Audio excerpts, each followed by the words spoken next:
Hello everyone, नमस्कार। आप सभी का एक बार पुनः स्वागत करते हैं आपके अपने यूट्यूब प्लेटफॉर्म संध्या कंप्यूटर क्लासेज पर। मेरे प्यारे विद्यार्थियों, आज इस मॉडल पेपर के अंदर हम करने जा रहे हैं इम्पोर्टेंट 35 क्वेश्चंस, यानी वे 35 क्वेश्चंस जो आपके एग्जाम के अंदर अब की बार हो देखने वाले हैं। आप सभी के सामने हैं इम्पोर्टेंट क्वेश्चंस का पिटारा। आप सभी से रिक्वेस्ट है कि अगर आप इस प्लेटफॉर्म पर नए हैं तो इस चैनल को सब्सक्राइब करें, साथ ही बेल आइकन को अवश्य क्लिक करें ताकि आने वाला हर वीडियो है उनकी नोटिफिकेशन सबसे पहले आप तक पहुंच सके। मेरे प्यारे विद्यार्थियों, पहला क्वेश्चन आप सभी की स्क्रीन के सामने है। कमेंट करके आंसर देने की कोशिश कीजिए, क्या होगा इसका करेक्ट आंसर। जी हाँ मेरे प्यारे विद्यार्थियों, क्वेश्चन नंबर फर्स्ट के अंदर पूछा गया है, ईमेल से डिलीट की गई फाइल को अस्थायी रूप से कौन स्टोर करके रखता है। यहां से आपको दो ऑप्शंस याद रखने हैं। अगर डिलीट की गई फाइल अगर कंप्यूटर के अंदर से पूछे, यानी आपको एक तो पॉइंट याद रखना है कि जो कंप्यूटर होता है उस कंप्यूटर के अंदर से जो भी फाइलें डिलीट की जाती है, कंप्यूटर से जो फाइल क्या होती है, कंप्यूटर से जो फाइल डिलीट होती है वो डिलीट की हुई फाइल वो तो कहाँ पे रहती है, वो तो रहती है आपके रिसाइकल बिन में। कहाँ पे रहती है मेरे प्यारे विद्यार्थियों, वो तो रहती है आपके रिसाइकल बिन के अंदर रहती हैं। और अगर यहाँ पे किसकी बात कर रहा है, यहाँ पे बात ये हो रही है कि ईमेल के अंदर डिलीट की गई फाइल को अस्थायी रूप से कौन स्टोर करके रखता है। तो यहाँ पे आपके सामने ऑप्शंस के रूप में ऑप्शन ए के ऊपर लिखा हुआ ड्राफ्ट। ये ड्राफ्ट तो क्या करता है, आती अधूरी जो मैसेज रहते हैं वो इसके अंदर संग्रहित हो जाते हैं। ट्रेस है ना, इसका करेक्ट आंसर क्या हो जाएगा, ऑप्शन बी विकल्प, यानी ट्रेस फोल्डर होता है ना। ये ईमेल के अंदर जो डिलीट किए हुए मैसेज होते हैं, मेल होती है, वो यहाँ पे अस्थायी रूप से रहती हैं। इनबॉक्स तो क्या होता है, जो हम प्राप्त करते हैं मैसेज उसको इनबॉक्स की श्रेणी में रखा जाता है। और स्पाम, इस स्पाम का मतलब होता है अनसाय मैसेज या अनसाय मेल या अनसाय जंक मेल को आप क्या कह सकते हैं, स्पैम कह सकते हैं। जी हाँ मेरे प्यारे विद्यार्थियों, क्वेश्चन नंबर 2 आप सभी की स्क्रीन के सामने है। कौन सी मेमोरी के डेटा को बिजली के सिग्नल के द्वारा मिटाया जा सकता है। अति महत्वपूर्ण क्वेश्चन है, आपके RSIT के अंदर कई दफा ये एग्जाम में पूछा जा चुका है। तो आप सभी को याद रखना है कि भाई ऐसी कौन सी मेमोरी है जो डेटा को बिजली के सिग्नल से मिटाने का कार्य करती है। तो सीधी सी बात है, जब बिजली के सिग्नल से डेटा को मिटाने की बात हो जाती है तो वहां पे करेक्ट आंसर क्या हो जाएगा, EEPROM हो जाएगा। यानी EEPROM यानी एक ई का मतलब होगा इलेक्ट्रिकली, दूसरे का मतलब हो जाएगा इरेजेबल, यानी electrical erasable programmable read only memory. Option number D जिसने यहाँ पे आंसर दिया उन सभी का करेक्ट आंसर हो जाएगा। अगर यहाँ पे यूवी किरणों की बात हो जाती, कभी भी आपको याद रखना अल्ट्रा वायोलेट जो किरणें होती है, यूवी किरणें की बात होती है, यूवी किरणों से डेटा को कौन मिटाता है, तो आप वहाँ पे नॉर्मली जो EEPROM होता है वो करके आ जाते हैं। बट यहाँ पे तो पूछा गया है बिजली के सिग्नल से डेटा को मिटाने की बात कर रहा है, तो यहाँ पे ऑप्शन डी बिल्कुल सभी का करेक्ट आंसर बन जाता है। डी रैम का पूरा नाम डायनामिक रैम होता है। मेरे प्यारे विद्यार्थियों, इस डी रैम का पूरा नाम क्या होता है, डायनामिक रैम होता है। क्या होता है, इसका पूरा नाम डायनामिक रैम होता है। ये कंप्यूटर की ऐसी मेमोरी होती है जो हर समय रिफ्रेश होती रहती हैं। ये कंप्यूटर की ऐसी मेमोरी होती है जो हर समय रिफ्रेश होती रहती है, आप सभी याद रखेंगे। ये जो आपके सामने जो ऑप्शंस दे रखे हैं ना, कौन कौन से, PROM है, EPROM है और EEPROM है, ये सभी के सभी मेरे प्यारे विद्यार्थियों रोम के प्रकार, यानी रोम जो होती है ना, रीड ओनली मेमोरी के भाग होते हैं। इन तीनों का याद रखेंगे। आगे वाला क्वेश्चन आप सभी की स्क्रीन के सामने है। क्वेश्चन नंबर 3 आपके सामने इंपोर्टेंट क्वेश्चन आ चुका है, आप सभी थोड़ा ध्यान से समझेंगे।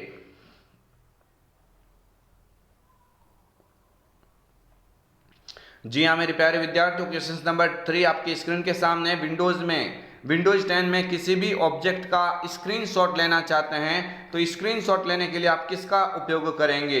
मेरे प्यारे विद्यार्थियों, जब भी विंडोज 10 में स्क्रीनशॉट की बात आ जाती है तो स्क्रीनशॉट लेने के लिए स्निपिंग टूल्स यानी ऑप्शन सी विकल्प जो दिख रहा है ना, इसका उपयोग किसके लिए किया जाता है मेरे प्यारे विद्यार्थियों, इसी का उपयोग तो किसके लिए किया जाता है, स्क्रीनशॉट लेने के लिए। किसका उपयोग स्क्रीनशॉट करने के लिए किया जाता है, तो यहाँ पे स्निपिंग टूल्स हो जाता है। जिस प्रकार से अपने मोबाइल के अंदर गूगल प्ले स्टोर का उपयोग करते हुए हम डेटा के अंदर जो भी गेम या सॉफ्टवेयर इंस्टॉल करते हैं, इसी तरह से विंडोज 10 के अंदर कोई गेम या सॉफ्टवेयर इत्यादि इंस्टॉल करना है तो यहाँ पे विंडोज स्टोर का उपयोग किया जाता है।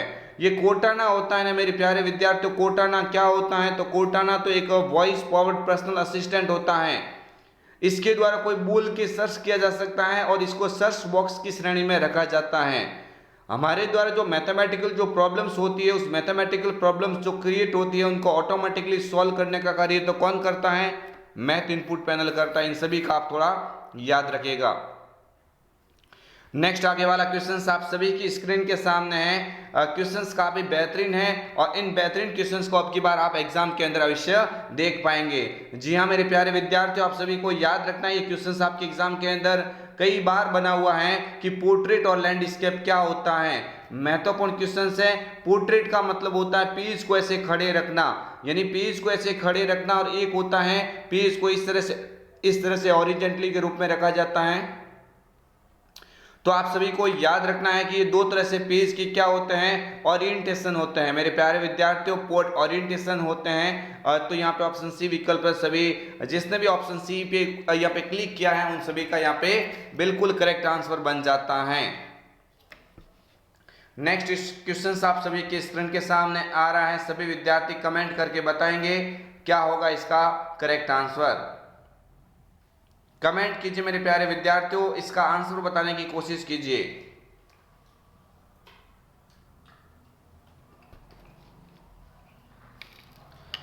क्वेश्चन नंबर 5 के अंदर क्या पूछा गया है, सूचना सुरक्षा प्रबंधन प्रणाली के लिए निम्न में से कौन सी आईएसओ मानक है।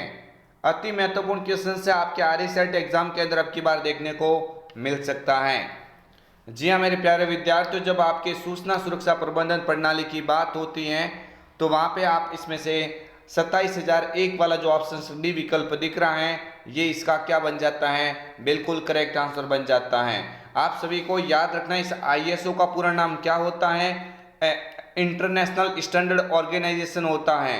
इंटरनेशनल स्टैंडर्ड ऑर्गेनाइजेशन होता है जो 27001 ये सूचना सुरक्षा प्रबंधन प्रणाली के लिए इस्तेमाल किया जाता है। नेक्स्ट मेरे प्यारे विद्यार्थियों, क्वेश्चन नंबर 6 आपकी स्क्रीन के सामने है।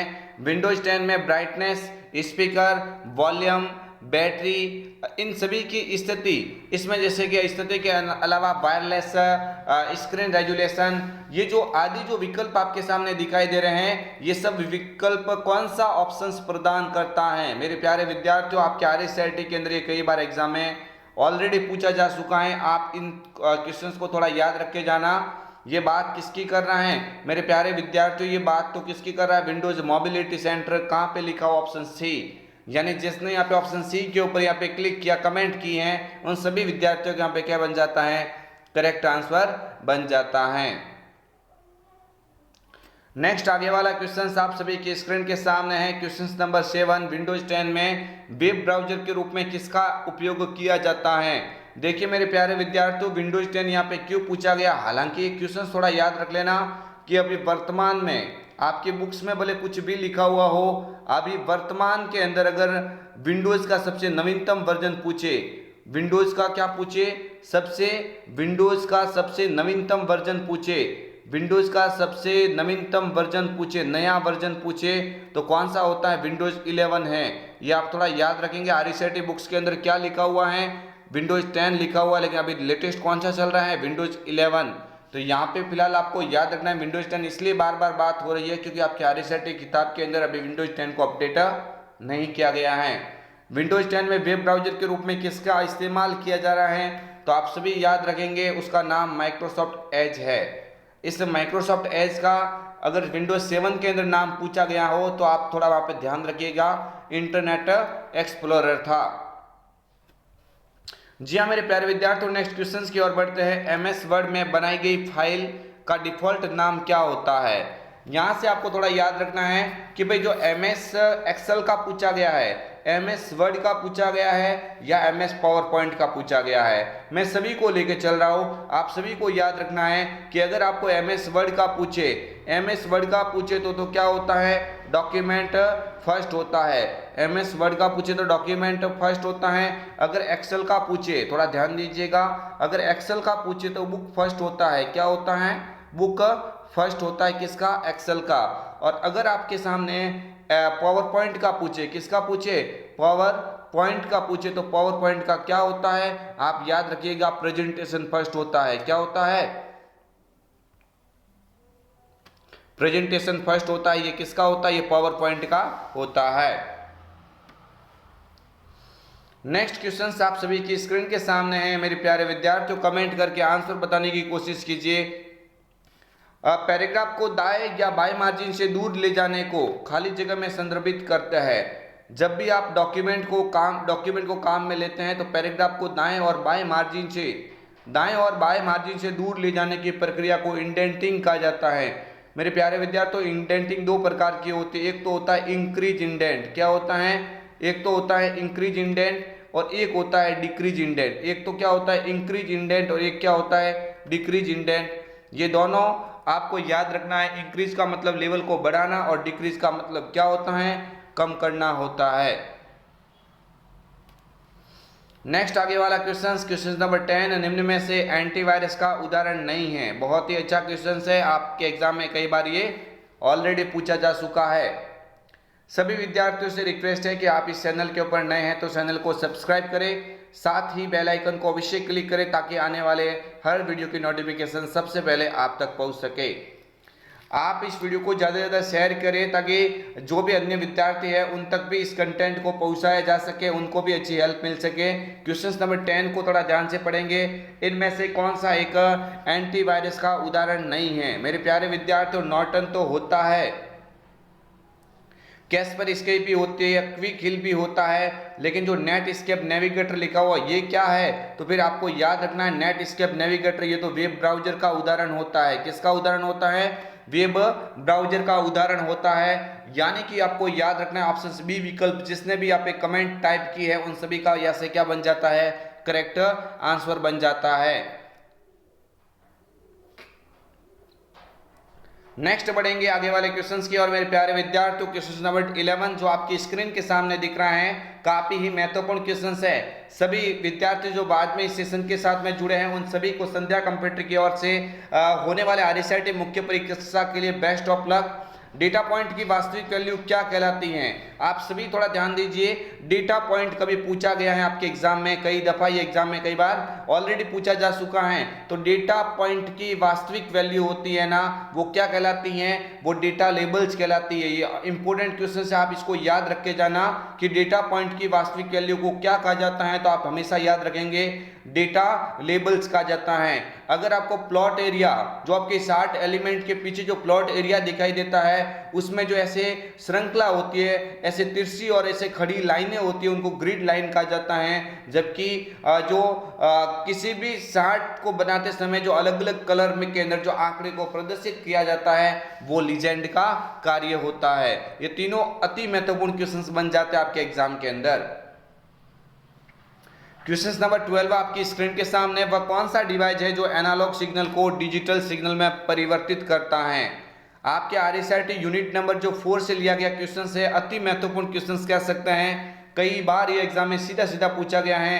बात किसकी हो रही है? मॉडेम की। यानी एनालॉग सिग्नल को डिजिटल सिग्नल में बदलने का कार्य तो भाई मॉडेम के द्वारा ही किया जा सकता है। और मॉडेम का पूरा नाम एग्जाम में ये भी क्वेश्चंस कई बार पूछा गया है, तो आप याद रखिएगा मॉड्यूलेटर डीमॉड्यूलेटर होता है। क्या होता है? मॉड्यूलेटर डीमॉड्यूलेटर इसका पूरा नाम होता है। ये वाईफाई क्या होता है? तो वाईफाई का तो भाई प्यारे विद्यार्थियों, वाईफाई का तो पूरा नाम क्या होता है? वायरलेस फिडिलिटी होता है। क्या होता है? Wireless fidelity. यहाँ पे करेक्ट आंसर बन जाता है। डीएसएल क्या होता है? डीएसएल एक केबल का नाम होता है और जी ये टेलीफोन लाइन के माध्यम से मॉडेम तक डेटा का संचार करती है। जबकि आईएसपी हम किसके माध्यम से इंटरनेट चला रहे हैं? जिस भी आप कंपनी का इंटरनेट यूज कर रहे हैं वही कंपनी आपकी क्या कहलाती है? आईएसपी कहलाती हैं। बिल्कुल मेरे प्यारे विद्यार्थी, यहाँ से जिसने भी ऑप्शन बी विकल्प किया है, जिसने भी मॉडेम ऑप्शंस को चूज किया है, उन सभी का यहाँ से क्या हो जाएगा? करेक्ट आंसर बन जाता है। नेक्स्ट आगे वाला क्वेश्चन आप सभी के स्क्रीन के सामने है, जल्दी से कमेंट करके बताइए क्या होगा इसका करेक्ट आंसर।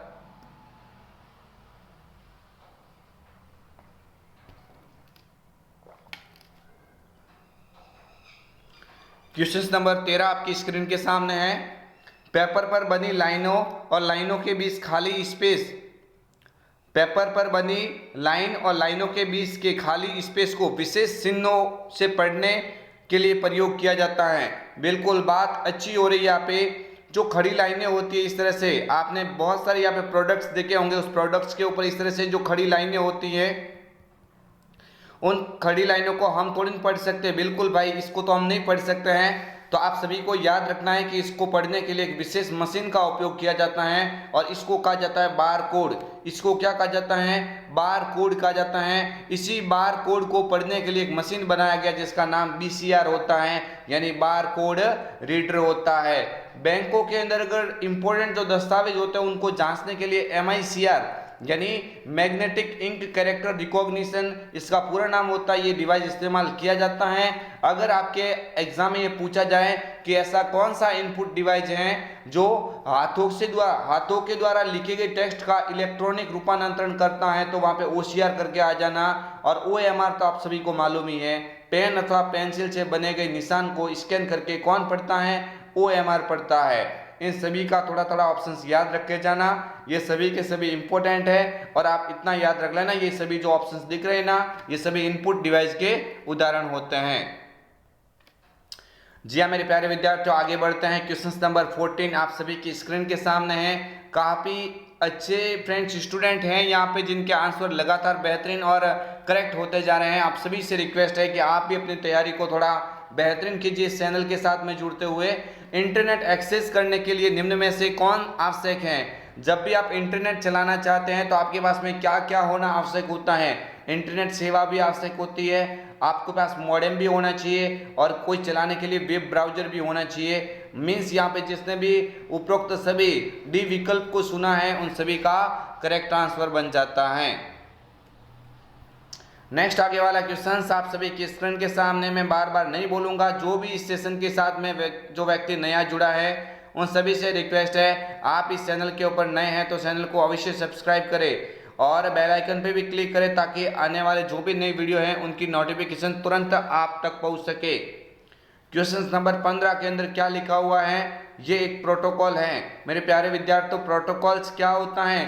ये नेटवर्क के बीच में एक वेव के रूप में, अलग अलग तरह से किरणों के रूप में एक दूसरे से इंटरफेस के रूप में कार्य करते हैं। और प्रोटोकॉल क्या क्या होते हैं एक बार देख लेते हैं। TCP ट्रांसमिशन कंट्रोल प्रोटोकॉल, ये भी प्रोटोकॉल होता है। HTTP hyper text transfer protocol, ये भी प्रोटोकॉल होता है। FTP ये फाइलों को ट्रांसफर करने वाला प्रोटोकॉल होता है। यानी यहाँ पे भी क्या हो जाएगा? उपरोक्त सभी, यानी जो विकल्प दे रखे हैं ना, ये सभी के सभी किसके उदाहरण हैं? प्रोटोकॉल के उदाहरण होते हैं।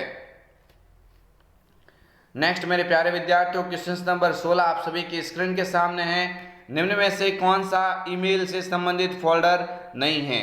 जी हाँ मेरे प्यारे विद्यार्थियों, इसमें से कौन सा ईमेल से संबंधित फोल्डर नहीं होता है? सेंट मेल ये तो होता है जो आप भेजते हैं ना फाइल, वो सेंट मेल के अंदर जाती है। ड्राफ्ट मेरे प्यारे विद्यार्थियों, ड्राफ्ट के अंदर जो हम फाइलें भेज रहे होते हैं वो कई कारणवश आधी अधूरी रह जाती है, यानी आधे अधूरे मैसेजों का संग्रह ड्राफ्ट फोल्डर के अंदर किया जाता है। स्पैम ये तो अनसाय या जंक मेल होते हैं, तो इसका मतलब पीछे क्या रहा ऑप्शन? कंपोज। इस कंपोज को हम किसी फोल्डर के अंदर नहीं रखेंगे। इस कंपोज का मतलब तो होता है लिखना, यानी जब भी आप ईमेल बनाना चाहते हैं तो सबसे पहले किस विकल्प को चुनेंगे? कंपोज। यानी तीनों ऊपर वाले फोल्डर के प्रकार होते हैं बट कंपोज तो बिल्कुल नहीं होता। नेक्स्ट आगे वाला क्वेश्चन आप सभी की स्क्रीन के सामने है मेरे प्यारे विद्यार्थियों। क्वेश्चन नंबर आपकी स्क्रीन के सामने, कौन सा साइबर खतरे का एक प्रकार है? आप सभी स्टूडेंट याद रखेंगे, इसमें से ये पूछा जा रहा है आपको कि कौन सा साइबर खतरे का प्रकार। तो मेलवेयर तो होता है बिल्कुल, फिशिंग भी होता है, पासवर्ड हमले भी होता है। इसका मतलब इसका भी करेक्ट आंसर सरकारी हो जाएगा, यानी उपरोक्त सभी बिल्कुल सही आंसर माना जाएगा। नेक्स्ट आगे वाला क्वेश्चन नंबर 18 आपकी स्क्रीन के सामने है। काफी बेहतरीन क्वेश्चन है इस सेशन के अंदर। आप सभी विद्यार्थियों से रिक्वेस्ट है कि इस सेशन को पूरा देखिएगा, क्योंकि इस सेशन को अगर आप पूरा नहीं देखेंगे तो काफी कुछ इंपॉर्टेंट क्वेश्चंस आपकी नजरों से पीछे रह जाएंगे। मतलब वो क्वेश्चंस हो सकता है कि आपके एग्जाम के अंदर हूबहू दिख सके। तो फ्रेंड्स आगे बढ़ते हैं नेक्स्ट क्वेश्चंस की ओर। काफी अच्छा क्वेश्चन है। इंटरनेट पर फाइलों का आदान प्रदान करने के लिए किसका प्रयोग किया जाता है? अभी तो मैंने बोला था जब भी इंटरनेट के ऊपर फाइल का आदान प्रदान किया जाता है तो आदान प्रदान करने के लिए किसका उपयोग किया जाएगा? ऐसा कौन सा प्रोटोकॉल है जो फाइलों का आदान प्रदान करता है? तो भाई इस एफटीपी का पूरा नाम ही तो क्या होता है? फाइल ट्रांसफर प्रोटोकॉल होता है। क्या होता है इस एफटीपी का पूरा नाम? फाइल ट्रांसफर प्रोटोकॉल होता है। तो इसका मतलब तो करेक्ट तो यही यहाँ पे बन जाता है, बिल्कुल ऑप्शन स। जिसने भी सी विकल्प यहाँ से सुना है उन सभी का बिल्कुल बिल्कुल करेक्ट आंसर हो जाएगा। नेक्स्ट आगे वाला क्वेश्चन देखिए, मैं यहाँ पे आपको मैं इसका भी बता देता हूँ। इसका याद रखना, ट्रांसमिशन कंट्रोल प्रोटोकॉल होता है और एचटीटीपी का पूरा नाम हाइपर टेक्स्ट ट्रांसफर प्रोटोकॉल होता है। एचटीटीपी का पूरा नाम hyper text transfer protocol, TCP का पूरा नाम क्या होता है? ट्रांसमिशन कंट्रोल प्रोटोकॉल, और एफटीपी का मतलब होता है फाइल ट्रांसफर प्रोटोकॉल। इसलिए तो इसने फाइल का पूछा, इसलिए हमने करेक्ट आंसर ऑप्शन सी को किया है। जिसने भी दिया था यहाँ पे सी ऑप्शन, यहाँ पे बिल्कुल एकदम सही आंसर बन जाता है। जी हाँ मेरे प्यारे विद्यार्थियों, बहुत ही बेहतरीन तैयारी आपकी दिख रही है यहाँ पे। अच्छे से अच्छे फ्रेंड्स आप सभी विद्यार्थी कमेंट कर पा रहे हैं। आप इसी तरह से कमेंट करते रहिए ताकि मुझे अच्छे से आपका यहाँ पे पता लग सके आपकी तैयारी के अंदर किस ऑप्शंस की कमी है और किस ऑप्शंस के अंदर आपका बेहतरीन स्कोर है। किस में से एक सीडी या डीवीडी की एक सामान्य प्रचलित क्षमता नहीं है पूछा गया ना। तो देखिए 630 MB तो होता है, 4.7 GB भी होता है, 9.4 GB भी होता है, लेकिन 13 GB कोई यहाँ पे कनेक्ट नहीं खा रहा है, यानी ऑप्शन डी विकल्प यहाँ से करेक्ट आंसर बन जाएगा। नेक्स्ट आगे वाला क्वेश्चन नंबर 20, पैराग्राफ की प्रत्येक लाइन को लेफ्ट और राइट मार्जिन से मध्य अलाइन करता है। मेरे प्यारे विद्यार्थी, ये पेज होता है, इस पेज के अंदर लेफ्ट से और राइट से समान मार्जिन देना, ये जो कार्य करता है ना, लेफ्ट और राइट साइड से समान मार्जिन देके कार्य करना, ये तो काम जस्टिफाई का हो रहा है भाई। ये कंट्रोल से यहाँ पे जो सी होती है वो तो कॉपी की होती है, इसलिए सेंटर की कंट्रोल के साथ में क्या हो गई? कंट्रोल के साथ में ई होती है। अगर जस्टिफाई के पूछे तो मेरे प्यारे विद्यार्थियों कंट्रोल के साथ में क्या होती है? जे होती है। तो इस तरह से आपको ये सभी याद रखने हैं। नेक्स्ट क्वेश्चन आप सभी के स्क्रीन के सामने है। क्वेश्चन नंबर 21, विंडोज 10 में फाइल और फोल्डर को लॉक करने में आपकी कौन सी एप्लीकेशन मदद करती है? बहुत ही बेहतरीन क्वेश्चन है। आप सभी विद्यार्थी थोड़ा ध्यान दीजिए, इस क्वेश्चन को रट लीजिए। ये क्वेश्चन आपके आरएसएट एग्जाम के अंदर अब की बार बिल्कुल दिख सकता है। विंडोज 10 में फाइल और फोल्डर को लॉक करने के लिए आपकी कौन सी एप्लीकेशन मदद कर सकती है? तो उसका नाम ही फोल्डर लॉक होता है। मेरे प्यारे विद्यार्थियों, जिसने अभी ऑप्शन ए विकल्प भरा है उन सभी का यहाँ से बिल्कुल करेक्ट आंसर बन जाता है। नेक्स्ट क्वेश्चन नंबर 22, निम्न में से कौन सी सुविधा आपके कंप्यूटर की स्थिति, system file, installed application, Windows registry, system setting, यानी बहुत सारे विकल्प उसको क्या कर सकते हैं? पिछली बार के समय में वापस करने के लिए हम किसका प्रयोग कर सकते हैं? यानी अगर हमने कोई फाइल अथवा फोल्डर जो भी है, कोई कंप्यूटर क्रैश या खराब होने की स्थिति में उसको पुनः प्राप्त करना है तो हम किसका उपयोग करेंगे? सिस्टम रीस्टोर पॉइंट का उपयोग करेंगे। जिसने भी ऑप्शन ए विकल्प दिया है उनका करेक्ट आंसर बन जाता है।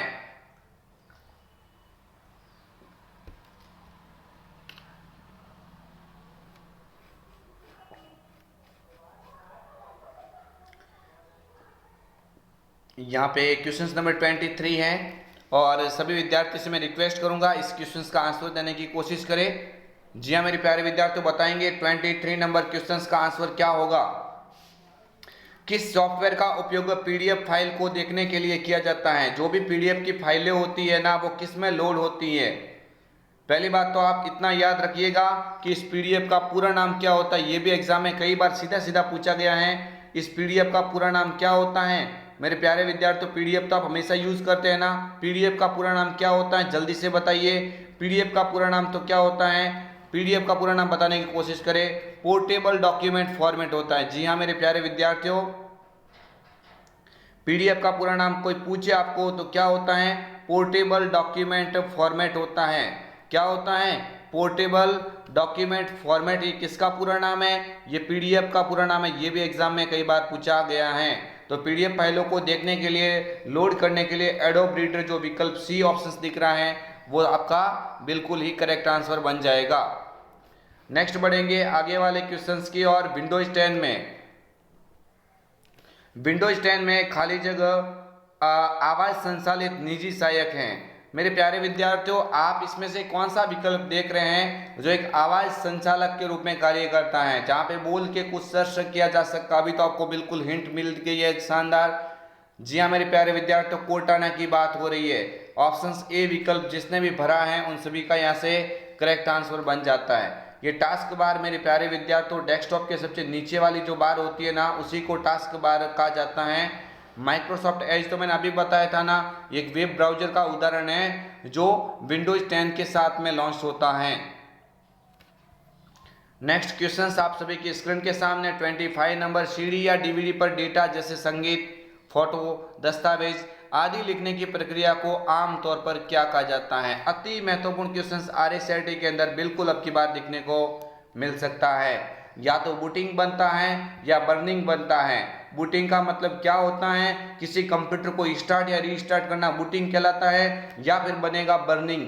बर्निंग का मतलब क्या होता है, किसी भी डेटा को सीडी अथवा डीवीडी में, किसी भी डेटा को सीडी अथवा डीवीडी में कॉपी करना बर्निंग कहलाता है। बिल्कुल जी हाँ मेरे प्यारे विद्यार्थियों, इस क्वेश्चन का correct answer option B burning हो जाएगा। नेक्स्ट आगे वाला क्वेश्चन बढ़ते हैं नेक्स्ट क्वेश्चन की और 26 नंबर क्वेश्चन आप सभी की स्क्रीन के सामने है। जल्दी से कमेंट करके बताएंगे क्या होगा इसका करेक्ट आंसर। मेरे प्यारे विद्यार्थियों, कीबोर्ड तो एक इनपुट डिवाइस है, लेकिन कीबोर्ड के अंदर 104 से लगा के 108 तक की की होती है। कीबोर्ड, एक सामान्य कीबोर्ड के अंदर 104 से लगा के 108 तक की होती है। किसके अंदर? कीबोर्ड के अंदर। इस कीबोर्ड के अंदर अलग अलग प्रकार की मेरे प्यारे विद्यार्थियों क्या होती है, की होती है। और उसी में से एक क्वेश्चन पूछा गया है कि भाई कॉम्बिनेशन कुंजी का उदाहरण कौन सा होता है। तो कॉम्बिनेशन की कौन कौन सी होती है? अल्ट, कंट्रोल और शिफ्ट होती है। ऑप्शन बी विकल्प जिसने भी भरा है उन सभी का यहाँ से क्या बन जाएगा, करेक्ट आंसर बन जाएगा। नेक्स्ट क्वेश्चन आपकी स्क्रीन के सामने है, question number 27। Microsoft office picture manager क्या है? मेरे प्यारे विद्यार्थियों, नाम से ही पता लगाना चाहिए ना आपको। माइक्रोसॉफ्ट ऑफिस पिक्चर मैनेजर, यानी ये पिक्चर मैनेजर, इसका मतलब तस्वीर का प्रबंधन करेगा। बिल्कुल मेरे प्यारे विद्यार्थियों, मूल तस्वीर प्रबंधन सॉफ्टवेयर है। इस सॉफ्टवेयर के द्वारा तस्वीर को एडिट किया जा सकता है, क्रॉप किया जा सकता है। कुल मिला के कह सकते हैं माइक्रोसॉफ्ट ऑफिस के द्वारा लॉन्च किया गया एक मूल तस्वीर प्रबंधन सॉफ्टवेयर होता है। ऑप्शन ए विकल्प जिसने भी आंसर दिया है उन सभी का करेक्ट बन जाता है। नेक्स्ट आगे वाला क्वेश्चन, डॉक्यूमेंट को संवत ही सही करने के लिए हम खाली जगह का उपयोग करेंगे। मेरे प्यारे विद्यार्थियों, आप सभी को याद रखना है, अब की बार किसी के भी कम परसेंटेज नहीं बढ़ने चाहिए। मैं सभी उन क्वेश्चंस को करवा रहा हूं जो आपके एग्जाम और आरएसआईटी बुक्स का निचोड़ कह सकते हैं। तो अभी आपको तो केवल देखना है, डॉक्यूमेंट को संवत ही सही करने के लिए हम खाली जगह का उपयोग करेंगे। मेरे प्यारे विद्यार्थियों, किसका उपयोग करेंगे? Auto correct features. Auto correct features कहाँ पे लिखा हुआ है? बिल्कुल ऑप्शन ए विकल्प जिसने भी भरा है उन सभी का बिल्कुल करेक्ट आंसर बन जाता है। Next question number 29। जी हाँ मेरे प्यारे विद्यार्थियों, क्वेश्चन नंबर 29 के अंदर यह पूछा गया है कि भारतीय आईटी अधिनियम 2000, भारतीय आईटी अधिनियम जो 2000 है ना, भारतीय आईटी अधिनियम 2000 है ना, ये किसको नियंत्रण करने के लिए बनाया गया है? तो आप सभी को याद रखना भाई, ये तो आईटी का मतलब ही तो क्या होता है, इंफॉर्मेशन टेक्नोलॉजी, जिसका हिंदी मीन्स क्या होता है, सूचना प्रौद्योगिकी होता है। ऑप्शन सी विकल्प जिसने भी भरा है उन सभी का करेक्ट बन जाएगा। नेक्स्ट आगे वाला क्वेश्चन 30 नंबर क्वेश्चन है, माइक्रोसॉफ्ट एक्सेल 2010 का उपयोग कर कौन से चार्ट के प्रकार बनाए जा सकते हैं? इनमें से हम कौन सा चार्ट बना सकते हैं इसका उपयोग करते हुए? लाइन चार्ट, पाई चार्ट, केवल बार चार्ट, लाइन चार्ट और पाई चार्ट, बार चार्ट और लाइन चार्ट। बिल्कुल मेरे प्यारे विद्यार्थियों, यहाँ पे बी विकल्प जो भी भर रहा है उन सभी का यहाँ से क्या हो जाएगा, करेक्ट आंसर।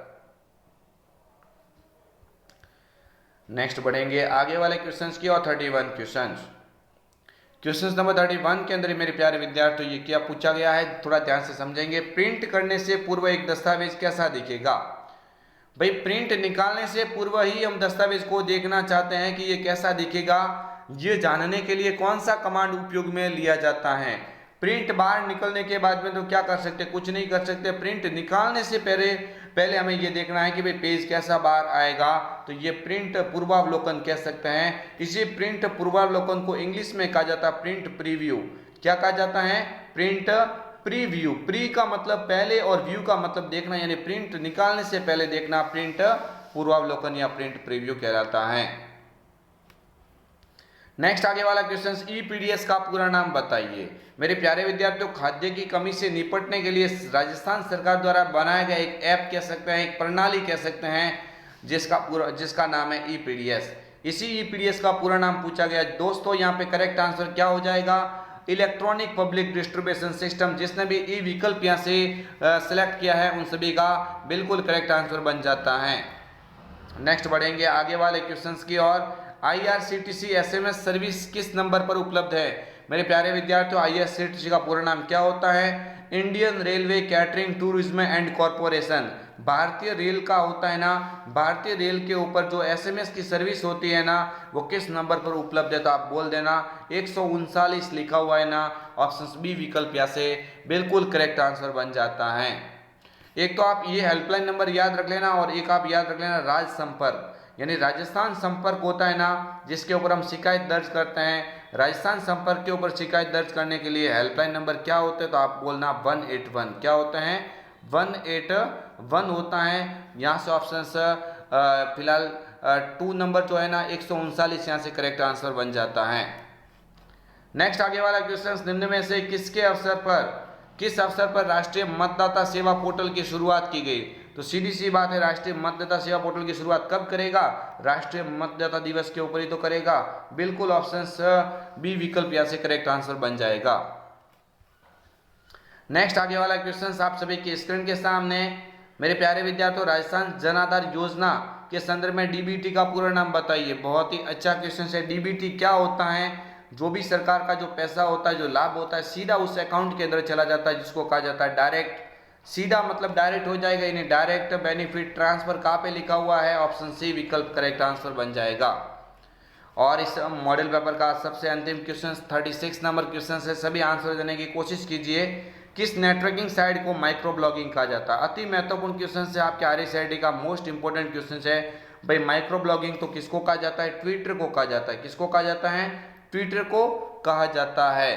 तो ये मैं आपके समक्ष इंपोर्टेंट 35 क्वेश्चंस या क्या 36 क्वेश्चन मैंने आपके सामने उपलब्ध करवाए हैं। आई होप आप सभी को ये वीडियो काफी पसंद आया होगा। अगर आपने वीडियो को पसंद किया है तो लाइक, शेयर एंड सब्सक्राइब अवश्य करें। मिलेंगे एक और अन्य वीडियो के साथ में, तब तक के लिए जय हिंद, वंदे मातरम, जय भारत। सभी विद्यार्थियों को आरएसआईटी मुख्य परीक्षा के लिए बेस्ट ऑफ लक।